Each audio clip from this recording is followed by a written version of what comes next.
Hi everyone, and welcome to another session of Boulevard Kids. Now we might all be staying home right now, but that doesn't mean we can't have the same summer fun that we always do. Today I'm going to teach you how to make homemade marshmallows, and then you can use them to make your own s'mores. Let's take a look at our ingredients.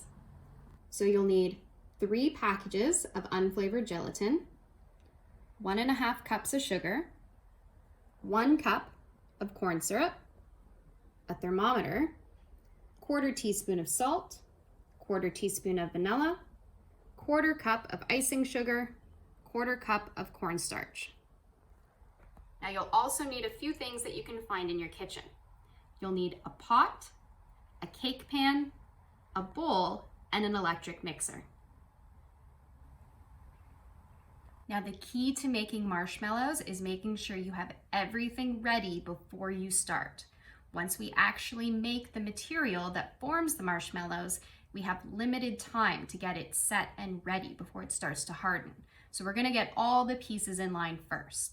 So I took my cake tray and I sprayed it with kitchen spray. Now I'm gonna take my cornstarch and my icing sugar and mix them together. Then I'm gonna sprinkle some of this mixture to coat my pan. This is to make sure that the marshmallows don't stick. We're gonna have leftover of the mixture. That's okay, we're gonna use that later.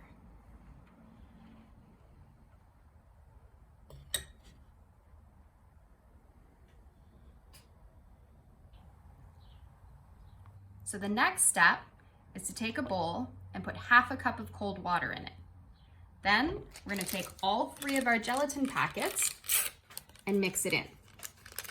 Then we're gonna put this off to the side and put our electric mixer with it so we're ready to go.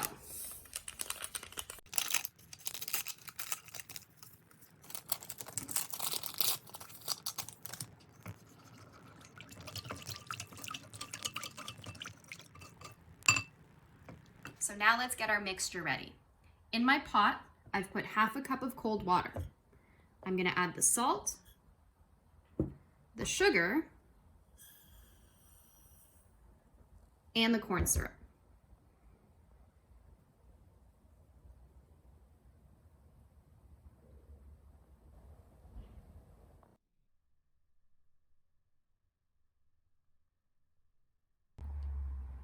Now we're almost ready to make our marshmallows. It's important that you have everything ready and listen to all instructions before you start, because everything is going to be very time sensitive. The first step is to take our sugar mixture and heat it carefully on the stove. We're going to use our thermometer to watch the temperature. As soon as it gets to 240 degrees, we're going to take it off the heat. Then we're going to take our bowl with gelatin and our hand mixer and put it on low speed. Very carefully pour the corn syrup and sugar mixture along the side of the bowl as you whip it.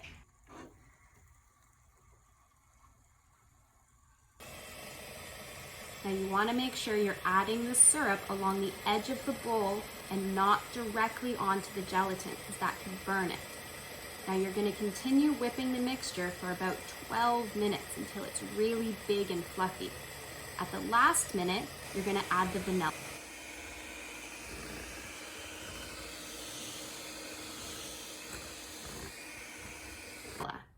Then very carefully take the whole bowl and smooth it into that pan that we created in our first step.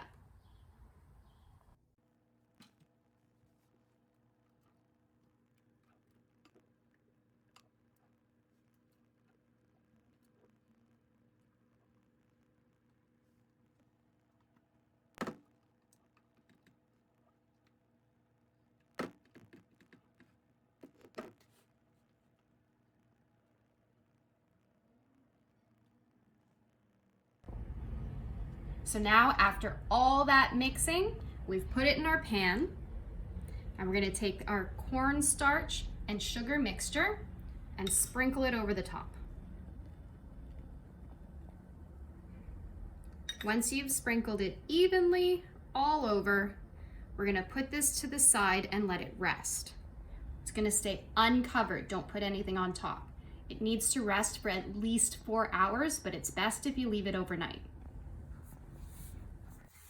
So once your marshmallows have finished drying overnight, we're going to carefully take it out of the pan and put it onto a cutting board. They might be sticky, so make sure you have some of that cornstarch and sugar mixture.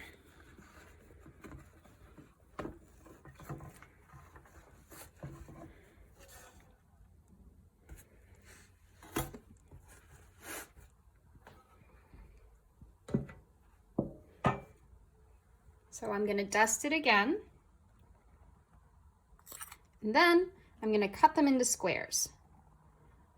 Once they're in squares, we're going to toss them with more of the cornstarch and sugar, and then put them in a container where they can be kept for 3 weeks.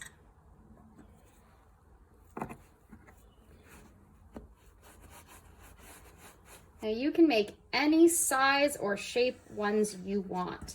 I'm making a couple big ones because I like putting them in my coffee in the morning. But you can also make little ones and cut them smaller.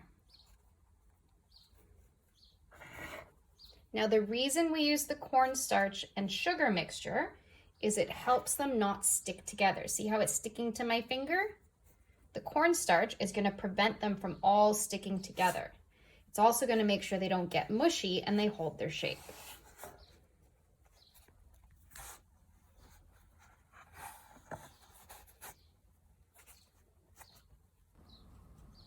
And here we have our finished product. Fluffy, delicious marshmallows. I hope you guys had fun with this. Be sure to send me pictures of your creations, and I'll see you next week.